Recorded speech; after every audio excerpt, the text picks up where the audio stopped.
तो जैसा कि हम सभी जानते हैं कि अभी जो है मैया सम्मान योजना का जो है पैसा भुगतों को नहीं मिला है।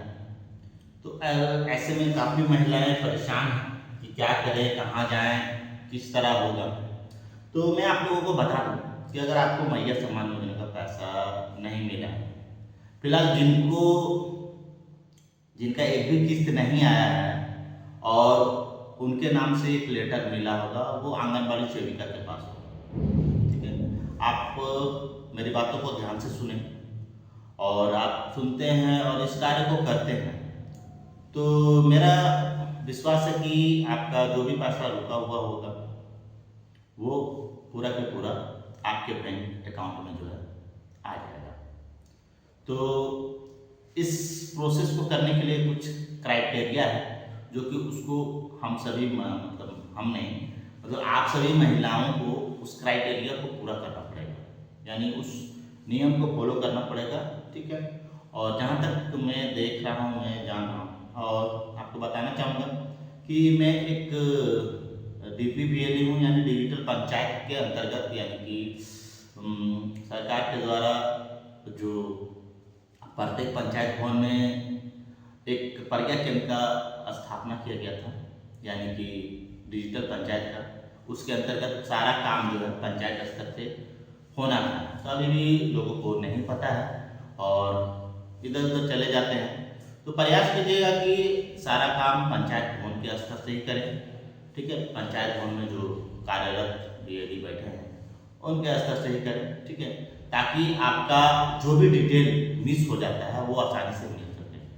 ठीक है, क्योंकि हम लोगों के पास सारा रिकॉर्ड रहता है, हम लोग एक डायरी मेंटेन करते हैं और साथ ही साथ बहुत कुछ वैसा चीज़ हम लोगों को मेंटेन करना पड़ता है ताकि हम गवर्नमेंट को दिखा सकें, बतला सकें कि हमारे पंचायत में इतने लाभुक हैं और हमसे जुड़े हुए हैं। तो मैं जो बोल रहा हूँ आप अच्छा से सुन लीजिए। ठीक है, और प्रयास कीजिए पंचायत भवन के अंदर ही काम कीजिएगा। मेरा तो अपना कांके क्षेत्र में जयपुर पंचायत पड़ता है। मैं प्रयास करता हूँ कि लोगों को ज़्यादा से ज़्यादा बेनिफिट दूँ। ठीक है, ज़्यादा से ज़्यादा योजनाओं का जो है जानकारी भी दूँ। ठीक है, तो चलिए हम मैया सम्मान योजना पे आते हैं और बात करते हैं। ये लेटर जो है A4 साइज का एक पेपर है जिसमें लोगों का जो है नाम मेंशन रहता है और पति पिता का नाम मेंशन रहता है, उसका ग्राम मेंशन रहता है, पंचायत अगर आप ग्रामीण क्षेत्र से बिलोंग करते होंगे तो पंचायत मेंशन रहेगा और प्रखंड यानी कि आपका ब्लॉक मेंशन रहेगा, जिला मेंशन रहेगा यानी जिला का नाम रहेगा। साथ ही साथ जो होता है लिखा हुआ रहेगा मुख्यमंत्री मैया सम्मान योजना की लाभुक हूँ, यानी आप लाभुक हैं। इस तरह का एक पेपर आएगा और इसमें एक रजिस्ट्रेशन नंबर दिया हुआ रहेगा। ठीक है, जो कि वो आपका रजिस्ट्रेशन नंबर रहेगा और आपका कॉन्टैक्ट नंबर रहेगा, यानी कि मोबाइल नंबर भी रहेगा। और ये पेपर जो है आपका आंगनबाड़ी सेविका के पास रहेगा। और बताना चाहूँगा इसमें आपका वो अकाउंट नंबर भी दिया हुआ रहेगा जो कि आपने अपने मैया सम्मान योजना में गवर्नमेंट को साझा किया था कि इस अकाउंट में मेरा पैसा आना है। ठीक है, तो आपके पास ये आएगा और ये आने के बाद आप मिलाइएगा, मिलान कीजिएगा कि हमने जो खाता संख्या दिया है, IFSC कोड दिया है वो सही है। ठीक है, जो यहाँ पे मेरा नाम है वो सही है। साथ ही साथ इसमें आपको मेंशन करना है कि आपका राशन कार्ड नंबर कौन सा है और इसमें बॉक्स बना हुआ है। ठीक है, अगर आप टिक लगाते हैं तो ठीक है, नहीं तो वो आंगनबाड़ी सेविका लगा देंगी। और अगर आपका ये बंद किया जा रहा है, यानी कि आपका नाम काटा जा रहा है, यानी कि आपको पैसा ना दिया जाए, अगर इसमें मेंशन किया जा रहा है तो इसमें लिखना कि किस कारण से। ठीक है, और इस पेपर में जो है लगभग वेरीफायर जो होते हैं, मतलब इस पेपर को वेरीफाई करने वाले 3 चरणों में वेरीफाई होगा। तो पहला चरण में तो आपका आंगनबाड़ी सेविका करेंगे या सहायिका करेंगे। ठीक है, जिसमें आंगनबाड़ी सहायिका या सेविका का नाम रहेगा, आंगनबाड़ी केंद्र का संख्या रहेगा और उनका जो है हस्ताक्षर रहेगा, यानी कि ये वेरीफाई होने के लिए उनका हस्ताक्षर रहेगा। ठीक है, और उसके बाद जो है पंचायत तो उस पंचायत में जो भी पंचायत सचिव है या फिर हल्का कर्मचारी, ठीक है, उनका नाम रहेगा, उनका हस्ताक्षर रहेगा, ठीक है। और तीसरा में प्रखंड स्तर से, यानी प्रखंड स्तर यानी ब्लॉक लेवल में आपका सुपरवाइजर या फिर अंचल सुपरवाइजर, ठीक है, जिनके देख रेख में ये सब कार्य होता होगा, जो भी पंचायत में बैठे हुए हैं, वैसे सरकारी कर्मचारी जिसको वो लाइन अप करते होंगे वो सुपरवाइजर, ठीक है, उनका नाम रहेगा और पद नाम रहेगा, यानी कि क्या उनका डिग्नेशन है और उनका हस्ताक्षर रहेगा, ठीक है। और उसके बाद जो है ये पेपर वेरीफाई होगा, ये आपका अपलोड होगा, तब जाके आपका सुचारू रूप से जो है मैया सम्मान योजना का पैसा मिलता है। अब रही सवाल बात उन लोगों की कि जिन लोगों को ये पेपर नहीं मिला, तो जिन लोगों को ये पेपर नहीं मिला उसका भी निष्पादन में बता दें तो उसका निवारण जो है, आप जहाँ भी आपका पंचायत पड़ता हो, ठीक है, आप वहाँ पे चले जाइएगा और वहाँ के जो प्रज्ञा के संचालक है वहीं पे जाइएगा। अगर जाइएगा तो आपकी जिम्मेवारी है, आप समझिएगा। आपका जो पंचायत पड़ता है आप उस पंचायत भवन में जाइए और वहाँ पे आपको फॉर्म का मांग कीजिए, ठीक है। और वहाँ पे अगर कुछ निर्धारित शुल्क होगा तो आप उस शुल्क को दे के आप इस फॉर्म को भरें, ठीक है। और साथ ही साथ अपना जो है अकाउंट पासबुक जो दिए थे मैया सम्मान योजना के समय वो, और IFSC कोड दर्ज होना चाहिए, साफ साफ दिखना चाहिए। ये नहीं कि आप आधा अधूरा जो होता है फोटो कॉपी करा के गए जिसमें आपका अकाउंट नंबर पता नहीं चल रहा है, जो 2 है वो 5 लगे, जो 5 है वो 2 लगे, तो उस तरह नहीं होना चाहिए। मोबाइल लेके जाइएगा, आधार लेके जाइएगा जिसमें OTP गिर सके, ठीक है। आपको इस तरह का फॉर्म वहाँ से मिल जाएगा। अगर आपके पास रजिस्ट्रेशन नंबर रहेगा तो आप वो भी लेके जाइएगा। तो आपको पंचायत भवन में पंचायत DP भेली के पास ये फॉर्म मिलेगा, ठीक है, आपके नाम से मिल जाएगा। और इस फॉर्म को आप लेके अपने क्षेत्र के यानी अपने गांव के आंगनबाड़ी जो सेविका हैं उनको जमा कर सकेंगे।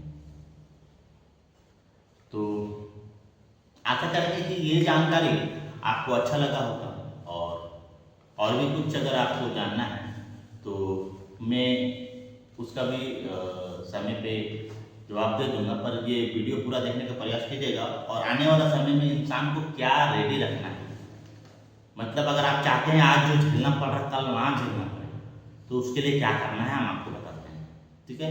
और उसको करके ही रखिएगा। पहला तो आप गरीब हैं अमीर हैं जो भी है, आपके पास पैसा है चाहे नहीं है, पर ये करना अनिवार्य है। अगर नहीं करते हैं तो आप कहीं ना कहीं जो है सरकारी योजना में लाभ लेने से वंचित रह जाइएगा। अभी के समय का बात कर रहे हैं, आगे क्या होगा नहीं जानते हैं, ठीक है। अगर आगे सरकार रणनीति बदल दी तो अच्छा है, पर हमें नहीं लगता है कि रणनीति बदला जाएगा, क्योंकि सरकार के तरफ से और भी जो है इन्वेस्टर काफ़ी पैसा इन्वेस्ट कर चुके हैं, इसलिए रणनीति तो नहीं बदली जहाँ तक मैं जानता हूँ, ठीक है। लाखों करोड़ों रुपया अरबों रुपया जो है रणनीति में, इस योजना में, इस अभी के डेट में जो डिजिटलाइज जो हुआ है वो चीज़ अपडेट होने में इन्वेस्ट हुआ है, इसलिए ये चलेगा और आजीवन चलेगा। और आने वाले समय में और हाईटेक होता चला जाएगा, जो कि इंसानों को घर बैठा ही सारा सुविधा मिलेगा, ठीक है। पर अभी है समय, पर वैसे वैसे लोग को मैं बता दूं जिनको जानकारी नहीं है, जिनको जानकारी हो अच्छी बात है, होना भी चाहिए, ठीक है। पर हमारे देश में कई तरह के लोग हैं, अच्छे भी हैं बुरे भी हैं, दिमाग खाली भी है और दिमाग भरा हुआ भी है, किसी का दिमाग घुटना में है तो किसी का दिमाग में है। चलिए ठीक है, ये सब बात की बात है। आते हैं मुद्दा पे। मुद्दा यही है कि पहला, आपका जो भी मोबाइल फ़ोन हो, जो भी नंबर हो, हमेशा चालू रखिएगा और वो आधार से लिंक होना चाहिए। अब रह गया आधार, अब आधार को हर चीज़ से लिंक कर दिया गया, चाहे वो आपका बैंक खाता हो या फिर आपका वोटर ID हो। अगर नहीं भी हुआ तो आप उसे बहुत जल्द करा लें, ठीक है। क्योंकि ये कहीं ना कहीं आपको सरकारी योजना से वंचित कर देगा।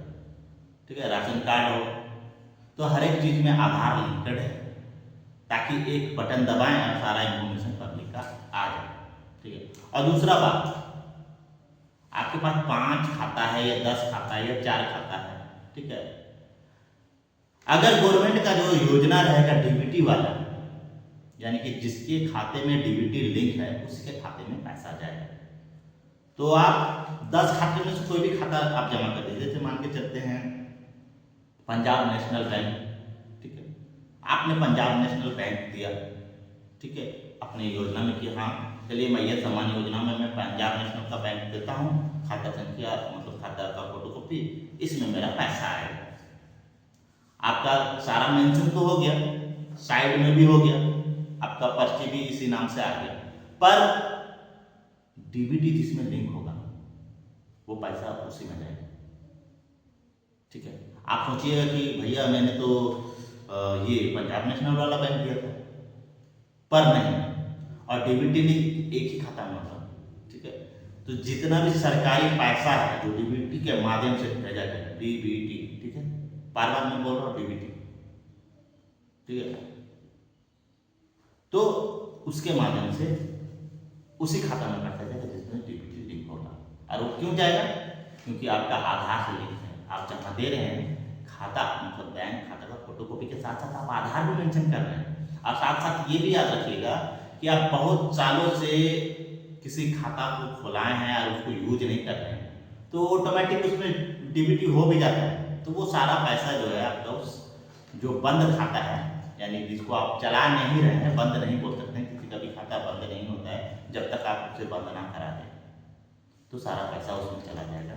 और आप उससे निकालने जाइएगा तो निकलेगा नहीं, पहले चालू कराना पड़ेगा, बैंक के पास बहुत तरह का जो है फॉर्मेलिटी है उसे निभाना पड़ेगा, तब जाके आप उस पैसा को पा पाइए।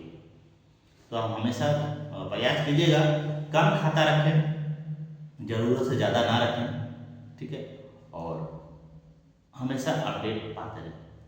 और किसी तरह का कोई जानकारी चाहिए तो आप मुझे कमेंट में बोल सकते हैं। और अगर आप मुझे जानते हैं तो मैं जयपुर पंचायत का एक डिजिटल डीएलई हूँ, तो आप मेरे पंचायत में आकर कुछ भी जानकारी ले सकते हैं, वो भी निःशुल्क। साथ ही साथ मैं आपको डीबीटी का जो डीबीटी का जो जानकारी है वो निःशुल्क दूंगा। आप आ सकते हैं मेरे पंचायत में, आपका डीबीटी लिंक है या फिर नहीं, उसकी जानकारी मैं निःशुल्क दे सकता हूँ। और बाकी जो भी सर्विस है तो उसका सर्विस चार्ट जो है मेरे पंचायत में लगा हुआ रहता है, तो उसके अनुसार आपको वो पे करना पड़ेगा। ठीक है, तो आशा करेंगे कि ये जानकारी अच्छा लगा होगा। और अगर आप मेरे चैनल में नए होंगे तो मेरे चैनल को सब्सक्राइब कर लीजिएगा, क्योंकि समय समय पर मैं अपडेट देता रहता हूँ, क्योंकि आप लोगों के लिए बेहद ही जरूरी रहता है।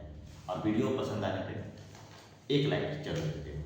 ठीक है, फिर मिलते हैं नेक्स्ट वीडियो में किसी अच्छी जानकारी के साथ। अभी के लिए धन्यवाद, नमस्कार, जय हिंद, जय भारत।